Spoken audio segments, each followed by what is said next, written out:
In a similar vein to yesterday's video, we've got a fifth round FA Trophy match today against Bromley, and then another match coming your way depending on the result of that. It'll either be a League One or the quarterfinals depending on how things go. So let's just get into it.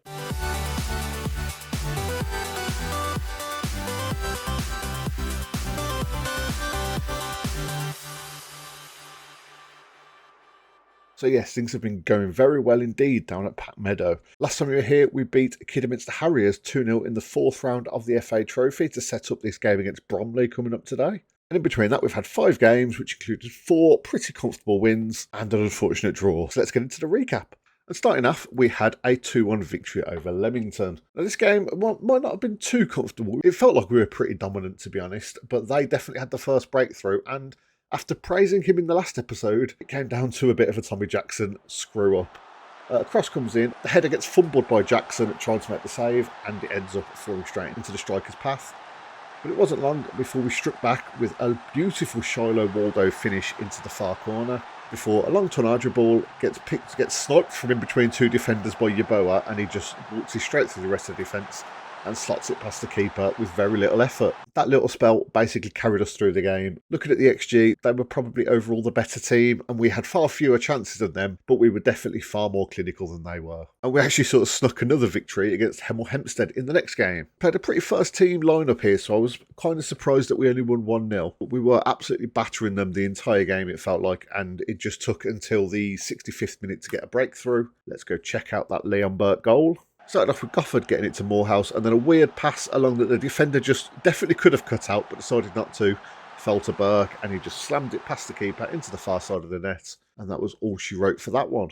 Then we came up against Stratford, and this was very much a game of 2 very short spells for each team. Overall, they didn't create a whole lot. They had 2 very good chances within 3 minutes. Yeah, 3 minutes of each other. And I think at least one of these was a Tommy Jackson screw-up. But it started off with Pike squaring the ball to Miller, who just slots it past the keeper.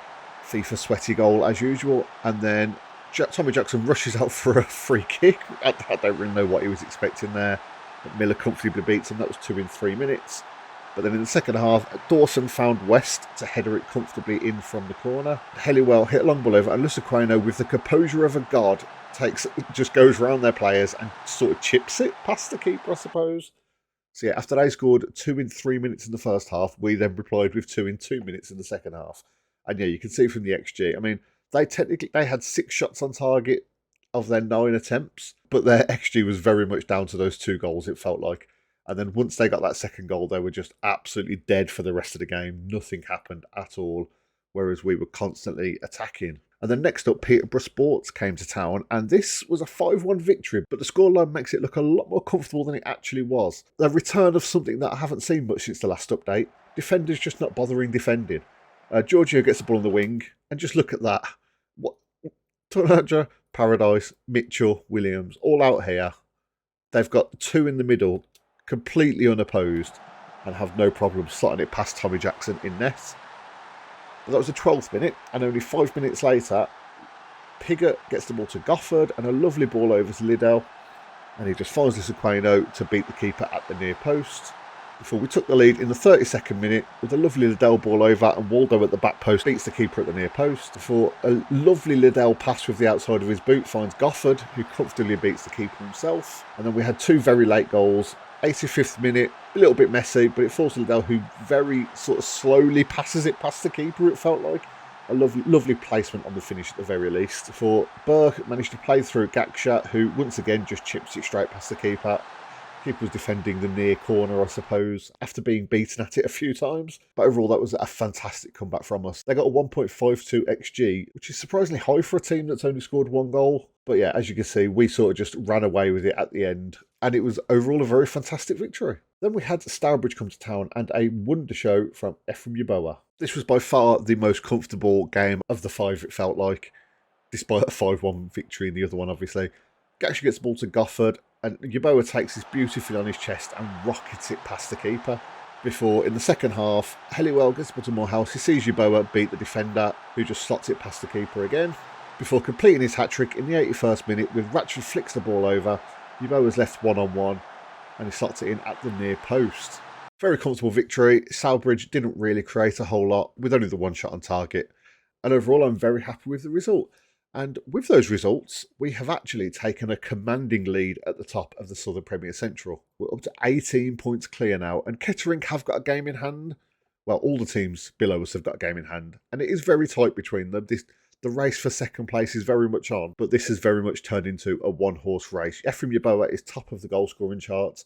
Matty Lusaqueno hasn't played as much, but he's top of the average rating charts. And Tommy Jackson, top of the clean sheet charts. So we are absolutely dominating this league. And it feels like next season we will almost definitely be making an appearance in the conference North-South for the first time ever. But let's not get ahead of ourselves. We've first got to get past Bromley in the Cup. As I said before, Bromley are 13th in the Vanarama National League, so this isn't going to be an easy game, but we have beat better, and we have beat better in this cup run already. We've already beaten Kidderminster Harriers in 7th, so hopefully Bromley in 13th will not be too much of a problem, although I'm saying that, they're still a much stronger team than us. And they have had a slight uptick in form since that 4-2 victory against Slough in the 4th round.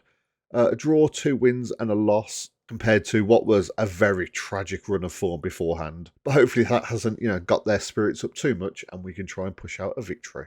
And I want to say this is how we're going to be lining up today. A very standard lineup for us. We've got Jackson at the back, Bates, Paradise, Mitchell and Tanadre across the defence. Gofford in defensive mid, Ratchford and Morehouse in centre mid, and then Liddell, Gaksha and Yeboah leading the line. Leon Burke did pick up a slight injury in a recent game. I think he's out for the 4 days, was it? Yeah, 1 to 4 days. So Gaksha is starting. I mean, I do prefer to start Gaksha, to be honest, but Leon Burke has been pretty incredible for us this season. So I think let's just get into the game.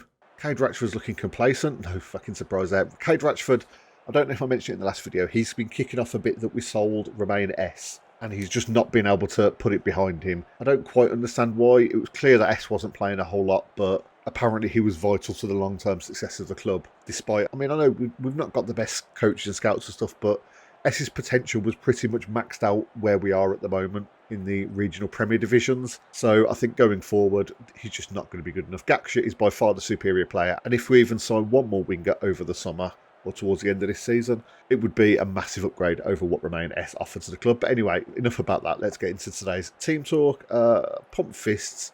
I know we're the underdogs. Go out there, give a performance a cheer for. No? Okay, no one cares. I trust you to make a difference. And you. I always focus on defence and midfield.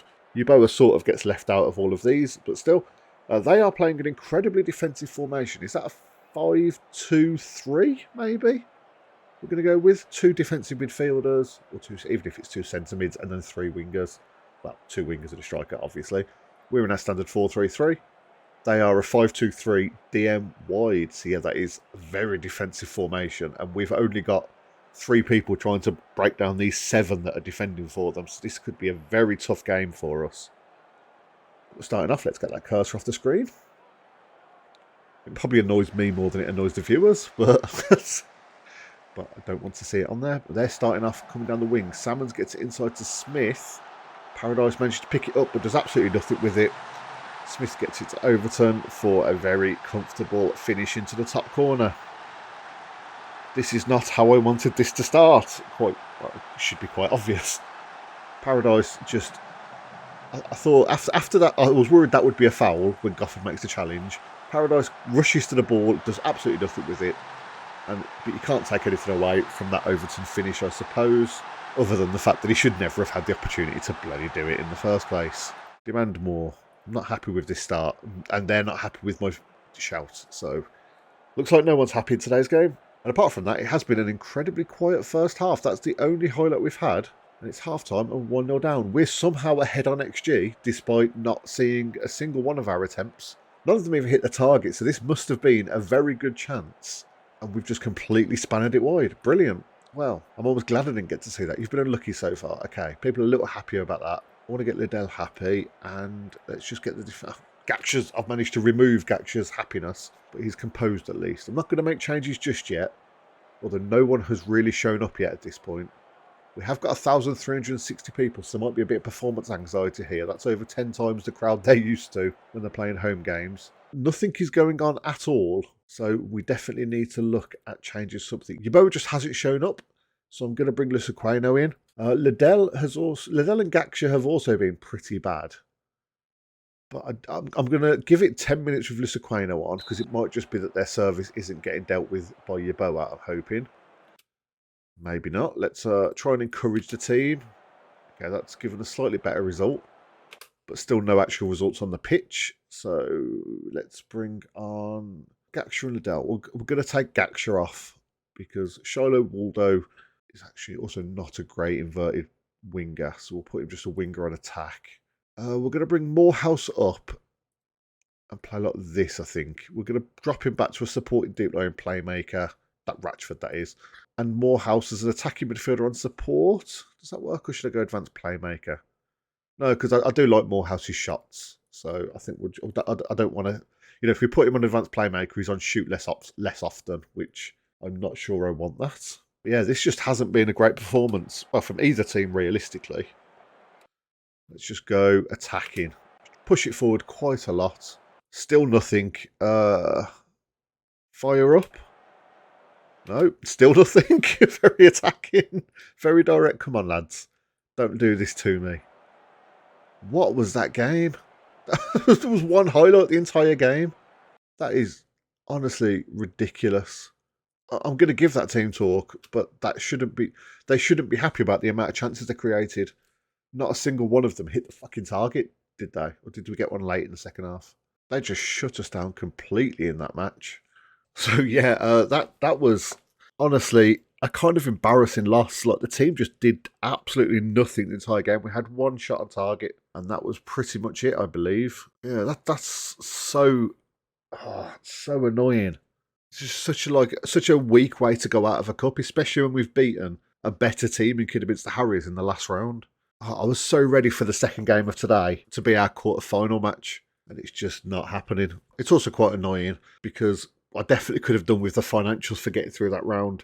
We must have got a little bit of a bump for income then, at least. Gate receipts 16,800 now. It's just not enough. We are comfortably in the red.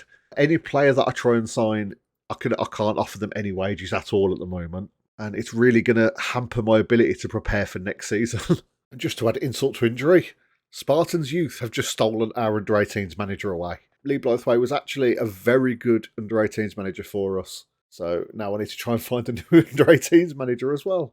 So Kettering and pretty much most of the chasing pack did win their game in hand. So Kettering are now 15 points behind us, 30 points to play for, so we're almost definitely winning the league. But I am probably going to go forward to... I'm aiming for the St Albans game. They're in 4th. But if things work out like we go on a nice little winning run and Kettering drop a few points and we get to a point where we could win the league one game, then I will come back for that one and we'll hopefully manage it, because it would be very disappointing to mess up 2 massive opportunities in one episode. But hey, I'll go forward through a few games and we'll see how things are panning out. And there we go, we are back. And a nice little side note before we get into the game, it's going to be my 200th game in football management. Chelmsford Town performing miracles in the league. Oh, that's what I like to see. We've got a long list of honours, quite frankly. Actually, I haven't looked at my manager stats on a video before. Haven't got a great loyalty to players, it seems. What else? Much bad reputation, that's expected. Media handling, not great, because I just let the assistant do a lot of it. But apart from that, I think I'm quite happy with characteristics. What about attributes? That's not bad. It's better than I expected, quite frankly. We've got decent motivating people management, player knowledge, attacking, defending, and fitness. Everything else needs a bit of work. I'm still not quite a tactical genius, apparently. Aaron Cunnington absolutely hates me. The worst opinion of me. Or I've got the worst opinion of him. Who is this manager? I genuinely have got no idea who this is. Ebbsfleet are in the Vanarama National League South. York City are in the Vanarama National League. Why have I got myself a rival? And even more so, why have I got one that I've never even met? What is going on? But I digress. In the second game for today, we're going to be taking on Evesham United. Evesham United are not doing well in the league at all. They're down in 21st place and trying to escape from relegation. They're 11 points from safety. So hopefully this should be a relatively easy match. But before we get into that, let's have a look at the games that we skipped over. Obviously, our first game was the 1-0 defeat to Bromley. One of the worst matches I've ever watched, although I suppose we didn't really get to watch much of it. Then we took on Royston, which I did rage a little bit and rotate a good chunk of the team. Just took out quite a few players, played other people, and we escaped with the draw. It could have been worse. We'll just have a quick look at the goals. They ended up going 1-0 up in the 18th minute. Furlong, running down the wing, managed to get a very low cross straight into Leighton at the back post, and he started past Jackson.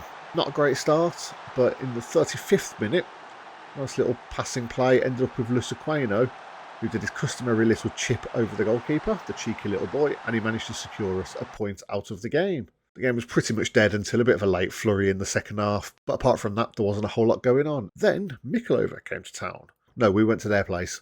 1-0 victory, and this game was a bit of a mixed bag from Ephraim Yeboah. So Gofford got to Ratchford, and then Gaksha plays through Yeboah, who just gets a brilliant finish off in the 37th minute. And while that was the only goal of the game, he did then go and get sent off in the 70th minute and missed the next 2 games. So that obviously wasn't ideal. And I must say, with Ephraim Yeboah being out, Matty Lusaqueno definitely took the opportunity. A perfect 10 rating, 4 goals for the big man. Absolutely fantastic performance from him here. All started off in the 6th minute with a lovely long ball over from Ratchford. Liddell managed to get on the end of it and puts a first-time cross into Lusaqueno at the near post. Manages to put that away. For a Tanaja throw-in, Burke manages to pop it over the top straight to him again. It's just a nice finish past the keeper. Then in the 58th minute, another nice through ball from Burke. Lusaqueno managed to beat the defender to the ball and chip it over the keeper once again. They did then get one back about 20 minutes later with Agumang managed to put through Cook, and he just squares the ball to Fisher at the front post, who managed to put it past Tommy Jackson in net. In the 93rd minute, Lusaqueno stamped his authority back on the game. A lovely through ball from Gaksha this time. Gets the end of it and absolutely rockets into the far post.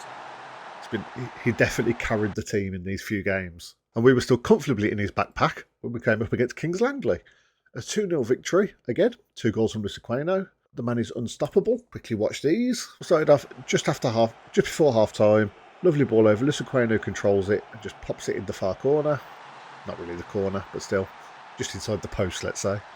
Before Morehouse gets the ball to Burke, and Lusaqueno beats the defence, takes it round the goalkeeper, and pops it straight in an open net. Lovely composure from the big man there. And with those results, we are 16 points clear at the top of the table with 6 games remaining, so that's 18 points to play for. If we win this next match, we will be champions regardless. If we draw it and Lowesoft win, then I think it might go to the next game.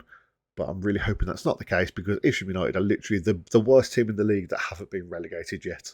And nice to get confirmation that my maths are correct. We're holding a team meeting to give words of encouragement ahead of the next Southern League Premier Central fixture as we can secure the title. So what do we go with? I really hate doing these because it's just so unpredictable what people are going to go for.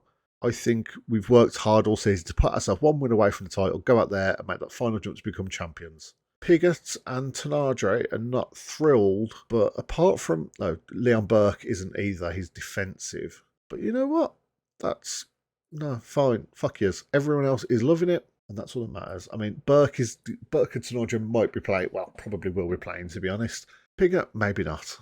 And yeah, I think this is how we're going to be lining up. We've got Jackson at the back, Bates, Paradise, Mitchell, Tanadre across defence, Gofford, Morehouse, Helliwell, Liddell on the left, Burke on the right, and we're giving Lusaqueno a chance up front. He has basically got us into this position with his recent form. He's a player in the division with the top average rating, so I think it's only fair to give him a chance. Ephraim Yeboah has got 39 goals this season, but somehow I feel like Matty Lusaqueno's 25 has been more impressive. Might seem like a little bit of madness, but quite frankly, even if we don't quite make it here, we should comfortably make it in the next few games anyway. I am going to switch to positive as well, just because Evesham are not a great team. We haven't got home advantage, but that shouldn't really matter too much. Right, Bumpfist. We've got a reason. We've been on a good runs lately. Go out there and impress me. Looks to gain confidence. That's what I like to see. Defenders and attackers. Oh, everyone is buzzing. And Evesham United are lining up in a classic 4-4-2. Raper in midfield. It's an unfortunate surname. Let's get into it. 343 people here to hopefully witness us lift a cup for the 4th season in a row. Lift the title even. But we end up losing the ball early on, and Carr gets it to Hunt down the line. Raper has got the ball. He seems dangerous. And it's fallen straight to Whitehead. And he scored. 3 minutes and 47 seconds into the match. What is going on, man? This is like every time I do a live com, it just goes to shit straight away. Right, now we're in the 19th minute and they were starting off with a free kick for them. Comey gets it back to Cox. Montague. Let's put a long ball over, but there's no one there, and Bates picks it up. Looks to start a counter-attack of his own. Lusaqueno. I thought he was getting it out then. I thought he'd given the ball away. I thought he'd give the ball back to Lusaqueno. Never mind. Tanadre and Helliwell linking up. Out wide. Nice. Back inside, maybe. No, that's more inside than I was expecting. Nothing comes of it, but Gofford managed to headers it towards Liddell. He definitely can't win a header when he's only just left the Shire. Helliwell managed to get a brilliant ball through to Lusaqueno, though, and it falls to Morehouse. And Morehouse slots it wide. Morehouse does not normally miss from that distance. Oh, that's annoying. But hopefully it could be redeemed with a Burke corner here to Lusaqueno at the back post, and it's off the bar. It's coming back in though. Lusaqueno can't get on the end of it. We should be able to regain this possession. Helliwell gets the ball. I don't know what that shot was. It looked like a sort of outside of the foot toe poke. I don't think that's anything that's possible. Regardless, it went over. I'm going to give a quick demand more just at the end of the half. Try and sneak one before half time. Everyone's buzzing.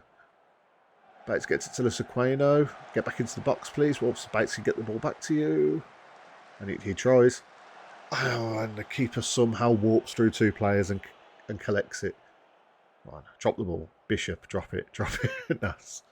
Never do what I'm telling them to. Not even my players do, to be honest. Gofford gets the ball out to Tanadre. Another lovely ball over. And Lusaqueno's not going to be able to quite get the end of it. But Helliwell sort of regains possession. And Gofford gets it out to Liddell. He gets a crossing. But gets on the end of it. But he's just put it wide. And it looks like we're going into half-time. 1-0 down against Evesham United. Oh, Lord. They've basically created one chance all game, realistically. I know there's a lot more to come from every single one of you. So come on, let's show everyone. Tommy Jackson looks furious. What are you mad about? They've only had one shot on target and it's gone in. What are you kicking off about in net? A 53rd minute and we've got a throw in. Bates gets it to Liddell. He's going to look to put a long ball across to Burke. No, Gofford goes straight through to Lusaqueno. The diving headers look so weird in here sometimes. Liddell managed to find Burke. How is that not a penalty? My brain stopped because well, that's just a comfortable penalty and he just got took out, but hopefully he can redeem it here. What is going on? Ball sort of bobbles around and manages to find its way out. No, nearly gets to Lusaqueno from Liddell on the wing. Let's give another demand more. Instructions. I'm going to go slightly shorter just to make sure we're keeping the ball. We have only had 43% possession and we are definitely the strongest team here. Lusaqueno's not been looking great. I've given him this opportunity, but I'm going to bring Yeboah on to try and salvage this. Burke's also on a yellow and has got a 6.2. So let's also bring Gaksha on. And apart from that, who's looking bad? Jack Morehouse is looking really bad. But instead of taking him off, I'm actually going to move him up and play with slightly defensive midfielder, like a supporting ball-winning midfielder and a supporting Mazzala. Got Jack Morehouse in front. We'll go with an advanced playmaker on support. Oh, God. I can't make my mind up. A little bit of a system change and plenty of men going forward. Switch to attacking. Nothing seems to be coming of this. Oh, please don't do this to me. How are the games going in the other... Oh, no. Let's see this highlight first. A corner from Liddell. Which gets it in. Yeboah is nowhere near it. Falls to Gofford, though. Morehouse. Ball's bouncing around. Helliwell. And he puts it wide as well. Just absolutely no one can hit the target today. And Lowesoft, I think, are winning. Yeah, they're 3-1 up. So we need to win this if we're going to secure the title. Oh, I don't like this. More direct, higher tempo. A corner in the 87th minute. Morehouse delivers. And Yeboah headers it in. Come on. It still doesn't secure us a title. But it means that we could still potentially secure it in the next game, I think. Although I think just the next win we get, or 3 draws, would secure it regardless. But it's a lovely delivery to the back post. Yeboah completely unmarked. He's going to score that. Right, so we're now, we're 13 points clear. We need to get this last goal. High press, higher defensive line. We just need... I'm pushing as many people forward as we possibly can. I'm going to very attacking. We're going to demand more. Oh my God, we've only just got a draw. We've literally robbed a draw from them, from one of the worst teams in the division. Look at that XG graph, man. That last one didn't even have that much. We would have got like a 1.65 XG, I'm going to say. It probably does tell me. 1.64. God, I'm so good at this. 1.64 XG without scoring a single goal. Absolutely peppering them. 17 shots and only 3 on target. I'm going to say you're unlucky, but I'm fuming, to be honest. Oh, what a shit episode this has been, results-wise.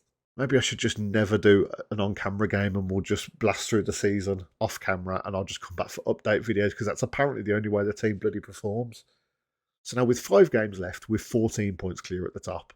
So it's getting closer and closer to being guaranteed. But it looks like we're going to have to hold on for one more game, potentially. And the next match is going to be up against St Albans City, which actually, I said all the way up here somewhere that St Albans City could be the game where we end up trying to secure the title. And it looks like that might have come true. So at least we've got a plan ready for next episode. So next episode we are going to win that fucking title, whether it kills me. But yeah, it looks like our title parade might have to wait for one more episode, unfortunately. So we will be back in the next one to take on St Albans City and hopefully secure this title. If not, we'll be doing another double header, because if we manage to draw with Eversham United, lose to St Albans City and lose to Lowestoft, then quite frankly I might just bloody uninstall the game and delete my YouTube channel at this point, because this episode has just tilted me a little bit. We've lost in a cup against Bromley 1-0 where there was just nothing created the entire game.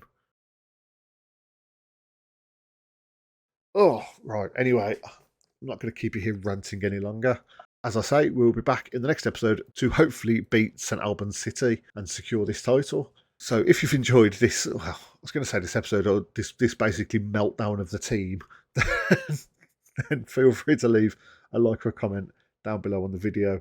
It really does help out a great deal, and it means a hell of a lot to me as well. Subscribe if you haven't already, and I'll see you next time.